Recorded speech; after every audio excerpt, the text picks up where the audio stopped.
अपराधी कानून से बचने के लिए कई प्रकार के हथकंडे अपनाते हैं, लेकिन कहते हैं ना कि सच एक दिन सामने आ ही जाता है। आज हम जो कहानी आपको बताने जा रहे हैं वो भी कुछ ऐसी ही है। अपने ही घर पर एक व्यक्ति आत्महत्या करता है। पुलिस को घर पर एक सुसाइड नोट भी मिलता है। परिवार के लोग उसका अंतिम संस्कार भी कर देते हैं, लेकिन वह व्यक्ति तो किसी दूसरे शहर में जिंदा घूम रहा था। आखिर पुलिस कैसे सच तक पहुंचती है, चलिए जानते हैं आज की इस कहानी में। दोस्तों, क्राइम हिस्ट्री चैनल पर आपका स्वागत है। ऐसी और कहानियां सुनने के लिए इस चैनल को सब्सक्राइब या फॉलो जरूर करें। 29 जून 2019 को एक कैदी को पेरोल खत्म होने के बाद भोपाल की सेंट्रल जेल लौटना था, लेकिन तभी जेल प्रशासन को उसकी मौत की सूचना मिलती है। उन्हें पता चलता है कि जिस कैदी का वो इंतजार कर रहे हैं उसकी मौत हो गई है। मर्डर केस में उम्र कैद की सजा मिलने और जेल की जिंदगी से परेशान होकर उसने अपने घर में ही आत्मदाह कर लिया है। पुलिस ने बताया कि कैदी ने एक सुसाइड नोट भी छोड़ा है। उस सुसाइड नोट में हैंडराइटिंग भी उसी की थी और मौत की वजह भी बताई है। इसलिए अब लोकल पुलिस और जेल प्रशासन उसके शव का पोस्टमार्टम कराकर केस को बंद करने की औपचारिकता में जुट जाता है। उस कैदी का नाम था राजेश परमार। राजेश की उम्र लगभग 34 साल थी। वह भोपाल के नीलबढ़ एरिया के हरिनगर में रहता था। राजेश पर 2014 में एक मर्डर का आरोप था। उसी केस में 2016 में कोर्ट ने उसे उम्र कैद की सजा सुनाई थी। तब से वह जेल में ही था। पिता की मौत हो जाने के कारण उसे 14 दिनों की पेरोल मिली थी। 15 जून को वह पेरोल पर बाहर आया था, क्योंकि 29 जून को पेरोल खत्म हो रही थी। इसलिए उसे हर हाल में 29 जून को जेल में लौटना था। लेकिन अचानक 29 जून की सुबह उसके घर से आग की लपटें निकलने लगीं, जिसे देख आसपास के पड़ोसी पुलिस को सूचना करते हैं। कुछ ही देर में दमकल की गाड़ियां और पुलिस मौके पर पहुंचती है। जब आग पर काबू पा लिया जाता है तब पता चलता है कि कमरे में एक युवक जला पड़ा है। वह पूरी तरह से जल गया था। उसे पहचानना भी मुश्किल था। देखकर ही वह मरा हुआ लग रहा था। पुलिस तुरंत उसे अस्पताल ले जाती है, जहां डॉक्टर उसे मृत घोषित कर देते हैं। घर की तलाशी में पुलिस को एक सुसाइड नोट भी मिलता है, जिसमें लिखा था कि पिता के चले जाने से वह दुखी था। अब उसे पेरोल कौन दिलाएगा? इस कारण वह जीवन से निराश हो चुका है, इसलिए वह आत्महत्या कर रहा है। इसमें कोई दूसरा जिम्मेदार नहीं है। पुलिस ने सुसाइड नोट के आधार पर भोपाल की सेंट्रल जेल को सूचित कर दिया। लाश को पोस्टमार्टम के लिए भेज दिया गया। एक आम सुसाइड केस की तरह पुलिस भी इस केस को बंद करने में लग जाती है। पोस्टमार्टम के बाद शव परिवार को सौंप दिया जाता है। परिवार के लोग उसका अंतिम संस्कार कर देते हैं। अगले दिन जब पोस्टमार्टम रिपोर्ट आती है तो पुलिस उस रिपोर्ट को देखकर चौंक जाती है। रिपोर्ट के अनुसार उसकी मौत आग या धुएं से दम घुटने नहीं बल्कि गला दबने से हुई है। यानी ये आत्महत्या नहीं बल्कि हत्या थी। इसके बाद पुलिस इस केस की जांच में लग जाती है। घटनास्थल पर ली गई तस्वीरों को ध्यान से देखा जाता है। तस्वीरों को देखने के दौरान पुलिस की नज़र एक तस्वीर पर अटक जाती है।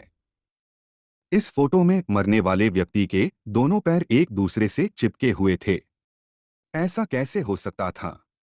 क्योंकि आग लगने पर व्यक्ति तड़पता है, इधर उधर भागता है, तो इस व्यक्ति के पैर अलग अलग होने चाहिए थे, ना कि चिपके हुए। इसके बाद पुलिस ने उन तस्वीरों को और ध्यान से देखा। तब पता चलता है कि उस जले हुए व्यक्ति का चेहरा और सीना अधिक जला हुआ था। उसके हाथ पैर मुड़े हुए थे। यानी इसका मतलब था कि कहीं उस व्यक्ति के हाथ पैर बंधे हुए तो नहीं थे। पुलिस इस संदेह को लेकर आगे की जांच में लग जाती है।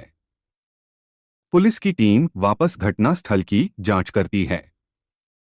पड़ोसियों से पूछताछ की जाती है। इस दौरान उसे पता चलता है कि घटना से एक दिन पहले राजेश के साथ एक दो अनजान व्यक्ति देखे गए थे। अब पुलिस को इतना तो क्लियर हो गया था कि मामले में कुछ तो गड़बड़ है। यानी अगर राजेश आत्महत्या करना चाहता था तो उसकी पहले हत्या क्यों की गई? उसका गला किसने दबाया?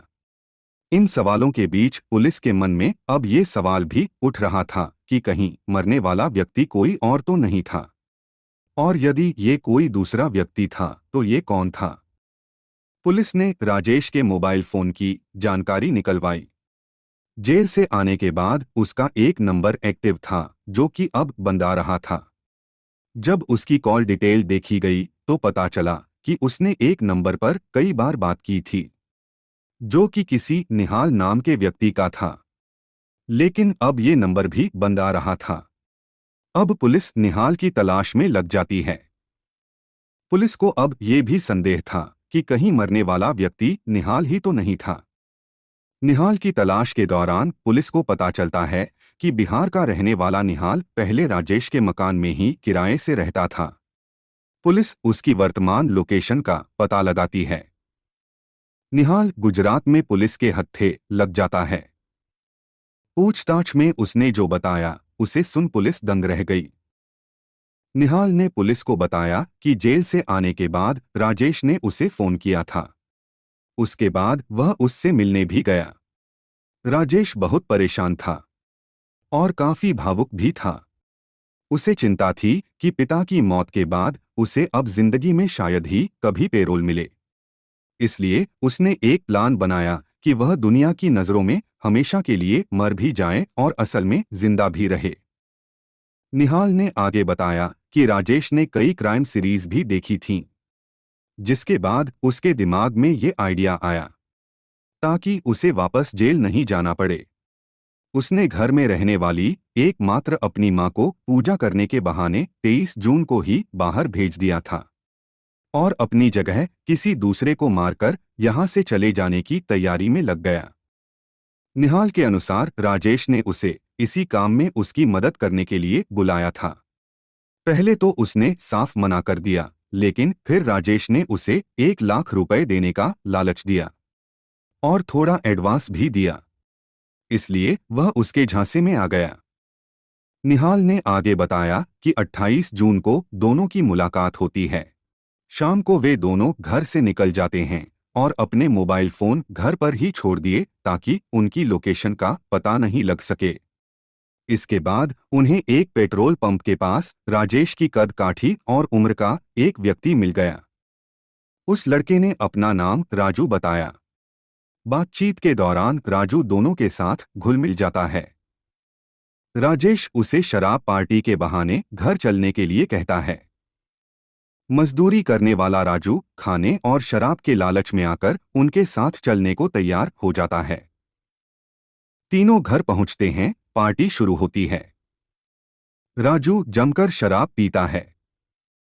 जब राजू ने अपना होश खो दिया तभी राजेश उसका गला दबा देता है। फिर उसके हाथ पैर बांध देता है ताकि अगर वह जिंदा भी हो तो आग से बचने की कोशिश भी नहीं कर सके। राजेश खुद ही एक सुसाइड नोट लिखता है, राजू को फर्श पर लिटाकर उसके ऊपर घर में रखी किताबें रख देता है। उसके ऊपर पेट्रोल डालता है। फिर दोनों घर के दरवाजे को अंदर से बंद करते हैं और छत से बाहर निकल जाते हैं ताकि किसी को शक ना हो। राजेश ने कमरे की खिड़की से माचिस की तीली को जलाकर अंदर फेंक दिया। जब आग बढ़ गई तो दोनों वहां से भाग निकले। वारदात के बाद राजेश साउथ में चला गया तो निहाल गुजरात चला जाता है। निहाल की पूरी कहानी सुनने के बाद जब पुलिस ने राजू के बारे में पता किया तो कहानी सच निकली। 28 जून की रात को राजू की पत्नी ने उसकी गुमशुदगी की शिकायत थाने में की थी। राजेश के घर से राजू की चप्पल भी मिलती है जिसे राजू की पत्नी ने पहचान लिया। केस अब पूरी तरह से ओपन था, लेकिन राजेश को पकड़े बिना इस केस को बंद नहीं किया जा सकता था। पुलिस राजेश की तलाश में जुट जाती है क्योंकि राजेश निहाल से उसका एक पुराना सिम कार्ड ले गया था, जिस कारण पुलिस को विश्वास था कि कभी तो राजेश निहाल से बात करेगा। संयोग से अगले ही दिन राजेश का फोन आता है। पुलिस इसके लिए तैयार थी। दोनों में बातचीत होती है। राजेश निहाल से पूछता है, वहां सब ठीक तो है? निहाल ने उससे कहा, हाँ सब ठीक है। फिर राजेश ने कहा कि उसे चेन्नई में कुछ मदद चाहिए। तुम्हारा कोई परिचित हो तो बताना। निहाल ने उससे कहा, ठीक है, वह जल्द ही उसे बताएगा। फिर राजेश ने फोन रख दिया। इसके बाद पुलिस ने राजेश को पकड़ने के लिए एक योजना बनाई। पुलिस के कुछ लोग चेन्नई गए और वहां लोकल आदमी बनकर राजेश से मिलते हैं। इस दौरान निहाल ने पहले ही राजेश को फोन करके चेन्नई में रहने वाले अपने एक दोस्त के बारे में बताया और उसका फोन नंबर राजेश को दे दिया। जैसे ही राजेश उनसे मिलने आया, पुलिस ने उसे धर दबोचा। पुलिस ने 10 दिन के अंदर ही एक ऐसे केस का खुलासा कर दिया जो पहले केवल एक आत्महत्या का मामला दिखाई दे रहा था। मीडिया से बात करते हुए आईपीएस अधिकारी अखिल पटेल ने बताया कि यह मामला कानून को गुमराह करने वाला था, लेकिन जब सूक्ष्मता से इसकी जांच की गई तो आखिर में सारा सच सामने आ गया। आज की कहानी में इतना ही। फिर मिलते हैं एक और नई कहानी के साथ। धन्यवाद। जय हिंद।